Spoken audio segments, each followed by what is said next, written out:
अच्छा अब ये जो लड़ाई कर ले पियर फराक वाली हरियर फराक वाली, ठीक है। टॉपिक 10th क्लास में चलेगा आपका पीएच मान, यानी कि पीएच वैल्यू। ये आपका 10th क्लास के लिए इम्पोर्टेंट है, 10th क्लास के आगे 11th क्लास के लिए इम्पोर्टेंट है, साथ साथ में जनरल कंपटीशन का तैयारी कीजिएगा उसके लिए इम्पोर्टेंट है। अभी हाल फिलहाल में बीपीएससी का एग्जाम होने वाला है टीचर वाला, उसमें क्वेश्चन ये सिलेबस में डाला हुआ है, पीएच विमान केमिस्ट्री में आपको याद करना है, यानी कि वहाँ से क्वेश्चन आपका पूछे जाएंगे। तो पीएच वैल्यू को जरा आज बढ़िया से पढ़ेंगे, यानी कि इसका एकदम आज पीएच वैल्यू को ऑपरेशन कर देना है कि जैसे क्वेश्चन पूछे आज वैसे इसको बता करके खत्म। तो सबसे पहले क्वेश्चन में लिखिए अकॉर्डिंग टू क्वेश्चन, टॉपिक बनाने के बाद जब पीएच मान की अगर हम बात करते हैं, बाबू लोग ध्यान दीजिए समझिएगा, तो पीएच मान पीएच स्केल से लिया गया, यानी कि पीएच स्केल के माध्यम से पीएच मान बताए गए कुछ जलीय विलयन का। अब कहा जाता है कि पीएच का पूरा नाम क्या होता है, तो पीएच का नाम होता है potence of hydrogen, potence of hydrogen. लेकिन पोटेंस का मतलब होता है क्या चीज, पोटेंशियल, या तो फिर कह सकते हैं कि पावर, पोटेंशियल ऑफ हाइड्रोजन, या तो फिर बोल सकते हैं पोटेंस ऑफ हाइड्रोजन, या फिर बोल सकते हैं पावर ऑफ हाइड्रोजन। यानी हाइड्रोजन की शक्ति को हम लोग क्या कहते हैं, पीएच कहते हैं। यानी कि आपके पास जो पीएच होता है वो पोटेंशियल ऑफ हाइड्रोजन होता है। अब कहा जाता है कि इसका डिफिनेशन क्या होता है पीएच मान का, तो देखिए किसी विलयन के पीएच मान उसमें उपस्थित हाइड्रोजन प्लस आयनों की सांद्रता के लघुगणक का ऋणात्मक मान होता है। यानी कि यहाँ पर यह चीज को बता रहा है कि पीएच मान एक ऐसा वैल्यू है जो हमें बताता है कि किसी जलीय विलयन में, कोई जलीय विलयन में हाइड्रोजन आयन की उपस्थिति कितना है। अगर हाइड्रोजन आयन की उपस्थिति जितना रहता है, अगर ज़्यादा है कम है, ये सब के बारे में बताता है। तो जिसमें हाइड्रोजन आयन की उपस्थिति सबसे ज़्यादा होता है वो अम्लीय कहलाते हैं, यानी कि जिसमें हाइड्रोजन की उपस्थिति काफ़ी मात्रा में है वो क्या कहला गए, अम्ल कहला गए। जिसमें कहा जाता है कि बहुत कम होता है वो क्षार कहला जाते हैं। और जिसमें हाइड्रोजन और कह सकते हैं कि अम्ल और क्षार के जिनका बीच में हाइड्रोजन आयन का मान आता है वो उदासीन कहला जाते हैं। यानी कि एकदम एक बार में डिफिनेशन याद कर लेना है कि हाइड्रोजन आयनों की सांद्रण के लघुगणक का ऋणात्मक मान क्या कहलाता है, पीएच मान कहलाता है, पीएच मान कहलाता है।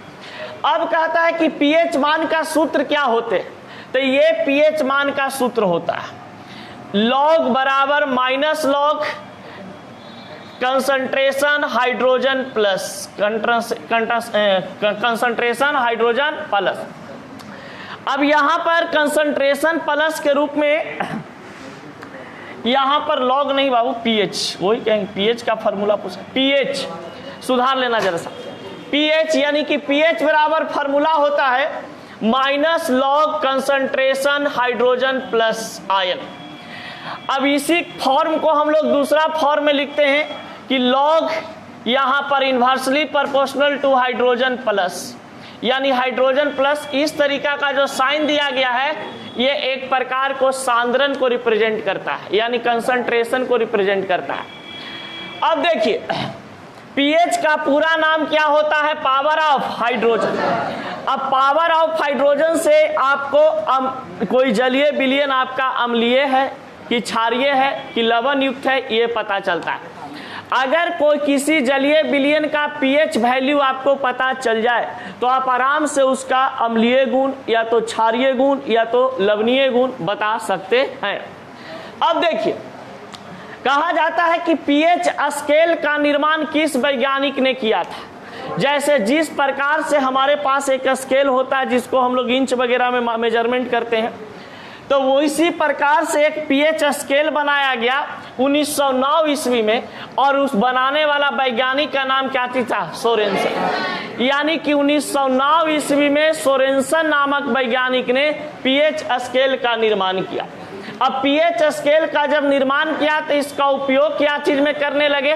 तो पीएच स्केल का उपयोग जलीय विलयन के अम्लीय गुण, क्षारीय गुण और लवण गुण बताने में इसका उपयोग किया जाने लगा। अब कहा जाता है कि पीएच मान यदि किसी जलीय विलयन का हम टेस्ट किए और टेस्ट करने के बाद 7 से कम आ जाए, तो जब किसी जलीय विलयन का पीएच मान 7 से कम आता है तो उस जलीय विलयन को हम क्या कह देते हैं? अम्लीय कह देते हैं। जैसे मान लिया जाए, सपोज दैट कि अगर कोई आपके पास ऐसा जलीय विलयन है, जैसे नींबू पानी लिए, ठीक है, अब नींबू पानी लिए तो बताइए कि नींबू को एक गिलास पानी में डाले और पीएच स्केल को डाल करके या पीएच स्केल पर उसको ऐसे डाले और डालने के बाद उसका पीएच वैल्यू देख रहे हैं, तो पीएच वैल्यू पता चला कि 2.5 आ रहा है। तो पीएच वैल्यू 2.5 आ रहा है, इसका मतलब है कि 2.5 7 से क्या है? कम न है। तो बताइए नींबू का रस का पीएच वैल्यू कितना होता है? 2.5। अब वो अम्लीय होगा कि क्षारीय होगा? अम्लीय। 7 से कम रहने पर क्या होता है? अम्लीय। और 7 से अधिक रहने पर क्षारीय, और 7 के बराबर रहने पर उदासीन। तो ये चीज एकदम याद रख लेना कि किसी जलीय विलयन का पीएच मान 7 से कम हो तो क्या होगा? अम्लीय।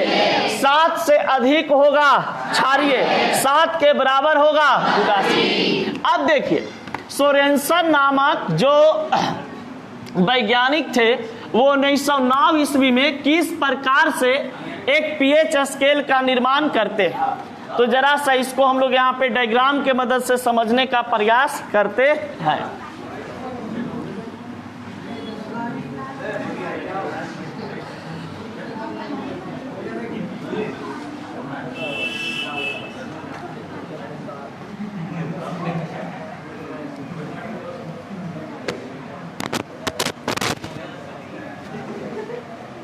देखा जाए,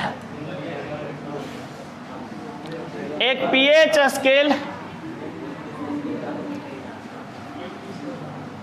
इस तरीका से ड्राइव किया गया। ये आपके पास क्या चीज थे? PH scale. समझिएगा बाबू, यहां पर बांट दिया गया कि ये है आपका 7, ये है आपके पास 1, ये है 2, ये है 3, ये है 4, ये है 5, ये है 6 और ये है 7। मतलब आप लोग इतना लिमिट में बना लोगे कि उतना का डिफरेंस आ जाए। फिर यहाँ पे आपका 8, 9, 10, 11, 12, 13, 14। देखिए, अब इस तरीका से पीएच स्केल बना दिया गया। अब मेजरमेंट करने की बारी थी। ये तो आपके पास पीएच मान कितना रखता है? 7 के बराबर, 7 के बराबर। अब जिसका 7 के बराबर पीएच मान होगा वो क्या कहलाएगा? उदासीन। और जिसका पीएच मान 7 से कम आते हैं, यानी कि इधर की ओर जब हम बढ़ रहे हैं तो बताइए इस 7 से क्या रहा है? कम। तो 7 से कम आएगा तो हम क्या बोलेंगे इसको? अम्लीय। 7 से कम आएगा तो अम्लीय। अगर यहाँ पर कहे कि 7 से ज्यादा आ रहा है, इधर 7 से ज्यादा होगा, तो 7 से पीएच मान ज्यादा होगा, तो 7 से ज्यादा पीएच मान को क्या कहते हैं? क्षारीय। अब देखा जाए, किसी हमारे पास कोई ऐसा जलीय विलयन है, जैसे मान लिया जाए कि सोडियम हाइड्रोक्साइड है, सोडियम हाइड्रोक्साइड। अब सोडियम हाइड्रोक्साइड को हम क्या किए कि यहाँ पर इसके अंदर में हम क्या किए हैं कि ऐसे NaOH को डाल दिए। समझ गए? जैसे खून टेस्ट वगैरह नहीं होता है उसी तरीका से। एक आध टेस्ट आओ तुम लोग समझ सकता है, अपने से वैसा ही होता है। अब देखिए, अब यहां पर 7 से ज्यादा आ गया पीएच मान NaOH का, तो बताइए कि NaOH का अगर 7 से ज्यादा पीएच मान आ गया तो हम क्या कहेंगे कि भैया वो क्षारीय है कि अम्लीय है? क्षारीय है ना। तो आराम से बोल देंगे कि 7 से ज्यादा पीएच मान वाले जलीय विलयन को क्या कहा जाता है? क्षारीय कहते हैं। कोई दिक्कत? तो पीएच स्केल कुछ इस तरीका से था, नोट कर लीजिए इसको। देखिए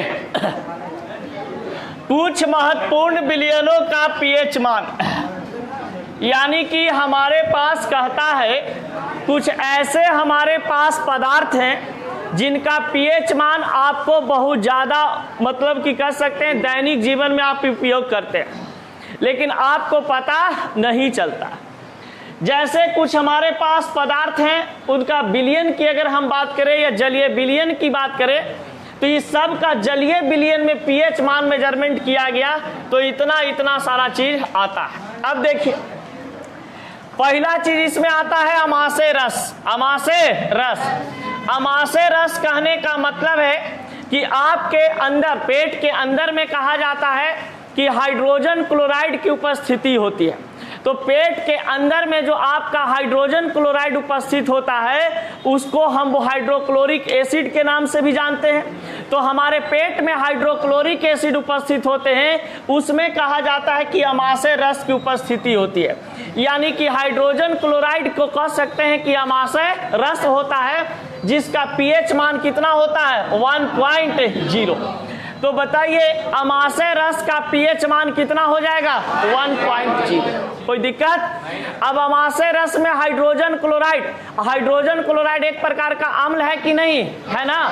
तो बताइए जिसका पीएच मान 7 से कम है वो सभी क्या हो जाएंगे? अम्ल। तो बताइए कि हमारा अमाशय रस एक प्रकार का अम्लीय पदार्थ होता है कि क्षारीय पदार्थ? अम्लीय पदार्थ। कोई दिक्कत? चलिए दूसरा पॉइंट, नींबू का रस। हम लोग जानते हैं कि नींबू का रस खट्टा होता है। नींबू का रस कैसा होता है? खट्टा। यानी कि जिसका स्वाद खट्टा होता है उसे क्या कहते हैं? अम्ल कहते हैं।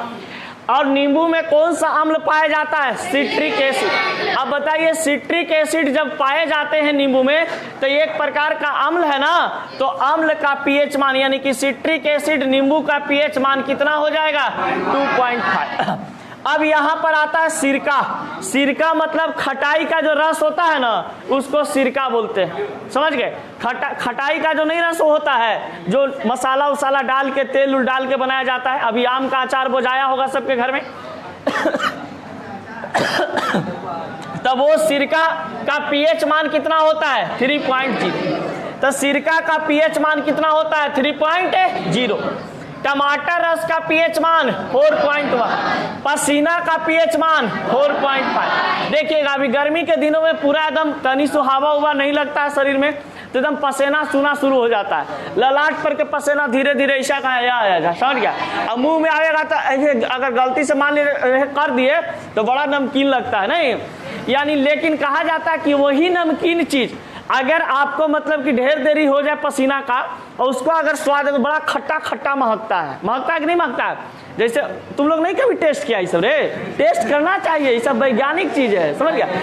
मैंने पसीना कभी मान लो कि गलती से यहाँ से चल दिया, ठीक है, तो ऐजा पर आवे ना तो जरा सा ऐसे कर लेना। समझ गया? ऐसे करके कोई देख रहा थोड़ी है ना। एक में टेस्ट करने में कहा जा रहा है? अब टेस्ट करके जरा सा देख लेंगे, हाँ मजा आ गया नहीं। अब पसीना का पीएच मान कितना होता है? 4.5। यानी कि आपके शरीर में जो पसीना निकलता है तो देखिएगा पसीना निकलने के बाद उसका जो स्मेल होगा एकदम देह खट्टा खट्टा महकता है ना। इसका मतलब है कि देह खट्टा महकने के पीछे रीजन कौची है कि आपका पसीना का पीएच मान 4.5 होता है। इस कारण से इसमें अम्लीयता गुण पाए जाते हैं और यही पसीना है जो धीरे धीरे आपका शरीर में मैल बैठा देता है। समझ गए? और फिर रगड़ के हम लोग साफ करते हैं। अब बताइए अम्ल वर्षा, यानी कि अम्ल वर्षा का पीएच मान कितना होता है? 5.6। यानी कि बरसात का पहला बूंद जो जमीन पर गिरता है यानी आपके शरीर पर गिरता है वो एक प्रकार का क्या चीज होता है? अम्ल वर्षा होता है। अम्ल वर्षा कैसे होता है बताते हैं। देखो जनरली पॉल्यूशन होने के कारण पूरा वायुमंडल में एकदम मतलब प्रदूषण फैला हुआ होता है। कार्बन डाइऑक्साइड की मात्रा होता है, सल्फर डाइऑक्साइड की मात्रा होता है, कार्बन मोनोऑक्साइड की मात्रा भरपूर पड़ा हुआ है। जैसे मान लो ठंडा आया, ठंडा के बाद जरा सा गर्मी आता है, गर्मी के बाद फिर आता है क्या चीज, बरसात। तो जितना 6 महीना का पॉल्यूशन है भैया, 6-7 महीना का पूरा एटमॉस्फेयर में तो क्या कर रहा है, मूव कर रहा है, रेंडमली मूव कर रहे हैं। अब क्या होता है, पहला बारिश में, इसीलिए माई बाप कहता है कि मत नहाना चाहिए, नहीं तो पहला बारिश में नहाते हैं तो तुरंत क्या हो जाता है, तबीयत खराब हो जाता है। तो पहला बारिश में इसलिए नहीं नहाना चाहिए क्योंकि जितना भी वायुमंडल में सल्फर वगैरह, कार्बन मोनोऑक्साइड, सल्फर डाइऑक्साइड की उपस्थिति होती है, वो वाटर से रिएक्शन करके आपके शरीर पर गिरता है और आपका शरीर को तबीयत क्या कर देता है, डाउन कर देता है। इसलिए अम्ल वर्षा वही होता है जो बरसात का पहला पानी होता है ना, उसको हम लोग कह सकते हैं कि वो क्या होता है, अम्ल वर्षा होता है। और अम्ल वर्षा का पीएच मान कितना होता है, 5.6। ये होता है पेशाब, एक बारे में का बताबी तो सब जान ही रहा है का, पेशाब का पीएच मान कितना होता है, 6.0। अब देखिए शुद्ध जल, शुद्ध जल का पीएच मान कितना होता है, 7.0। अगर शुद्ध जल की हम बात करें तो शुद्ध जल जो आपके पास होते हैं उसका पीएच मान 7.0 होता है, चाहे वो आपका मिनरल वाटर हो, चाहे आपका डोमेस्टिक वाटर हो, समझ गए, यानी कि कल वाला पानी हो, चाहे कुआं वाला पानी हो, सब में कहा जाता है कि क्या चीज 7.0 होता है। हाँ, लेकिन नली वाला पानी का पीएच मान बदल जाता है, समझ गया। ये न कि कह दिए कि सब पीएच मान 7.0 होता है तो नलियों वाला पानी लेके समझ गया, ऐसा नहीं, उसका नलिया एकदम खट्टा खट्टा महकता है, नहीं देखते हो, उसमें तो आप पीएच मान कम होता है। अब देखिए आंसू का नाम तो देखवे किया होगा, और आंसू तो आप लोग देखवे किए होंगे, बहुत बढ़िया चीज है। शरीर में कहा जाता है कि आंसू से एक बात है कि प्रोलेक्टिन हार्मोन होता है हम लोग के शरीर में, हम लोग के शरीर में कम होता है, महिलाओं लोग के शरीर में ज्यादा होता है। अब प्रोलेक्टिन हार्मोन का 2 काम होता है, सबसे ज्यादा तो प्रोलेक्टिन हार्मोन जो होता है महिलाओं में ज्यादा होता है, इस कारण से उनका जो स्तन होता है वो काफी बड़ा बड़ा होता है। और पुरुष में प्रोलेक्टिन हार्मोन जो होते हैं बहुत कम होते हैं, यानी कि ना के बराबर सक्रिय नहीं होता है, इसलिए पुरुष का जो स्तन होता है वो क्या होता है, छोटा छोटा होता है। अब कहा जाता है क्या चीज कि प्रोलेक्टिन हार्मोन के कारण सबसे ज्यादा महिला में प्रोलेक्टिन हार्मोन होते हैं, और सबसे ज्यादा प्रोलेक्टिन हार्मोन महिला में होने के कारण ये आंसू निकालने में प्रोलेक्टिन हार्मोन मदद करता है। महिला लोग देखिए तुरंत ज्यादा खुश होगी तो चिहार चिहार रोवेगी, समझ गए, एकदम मारे गए माया गया माया, समझ गए। अब मान लो कि तनी से दुखो हो गया उसको तो पूरा भेवना चिरेगी, एकदम कस कस के आंख मचते मचते बाहर निकाल देती है, समझ गए, लगेगा कि दोनों आंख बाहर निकाल कैसे रो रही है, टिपिक टिपिक टिपिक, समझ गए। अब देखिए पुरुष केतनो कुछ हो जाए, केतनो उसको मतलब कि वो हो जाए, कष्ट हो जाए, वो हो जाए, वो हो जाए, समझ गया, जल्दी नहीं रोता है। लेकिन लड़का लोग इतना छुतिहर जात होता है कि मत कहिए, कुछों में नहीं रोवेगा, लेकिन लड़की अगर कोई ब्रेकअप कर ले तो टघार टघार रोवेगा, लगेगा पूरा तकिया बिछौना एक कर देगा। उस समय काज नहीं कहा सोकर प्रोलेक्टिन हार्मोन सक्रिय हो जाता है, पता नहीं। जैसे सपोज डेट मान लो कि जैसे तुम लोग है, तुम्हारी कोई गर्लफ्रेंड हो, कोई दूसरा तुम्हारा दोस्त से बात कर ले, चैट करते पकड़ा जाए या कहीं और दूसरा जगह पे पकड़ा जाए, समझ गए। अब देखिए इतना पर अगर तुमको पता चल गया तो बाप रे बाप सोच सोच के कि हमर में कौन कमी रहे, समझ ला, हमरा के छोड़ दे लू, समझ ला। अब इस बोल बोल के लड़कन बड़ी रोता है, समझ गए।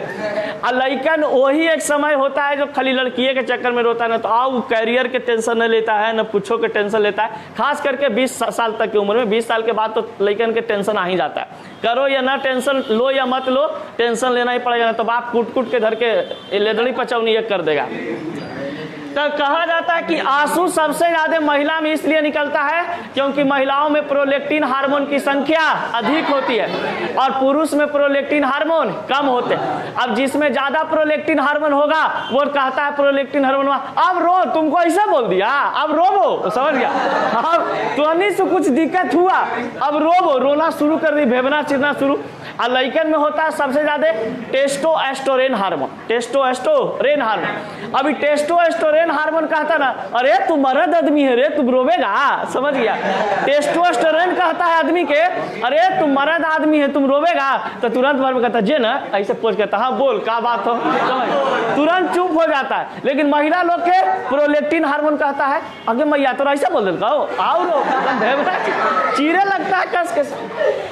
तो आंसू का पीएच मान कितना होता है 7.3। अब बताइए यहाँ पर उदासीन था, 7.3 से ज्यादा आ रहा था, क्षारीय में ना हो जाएगा।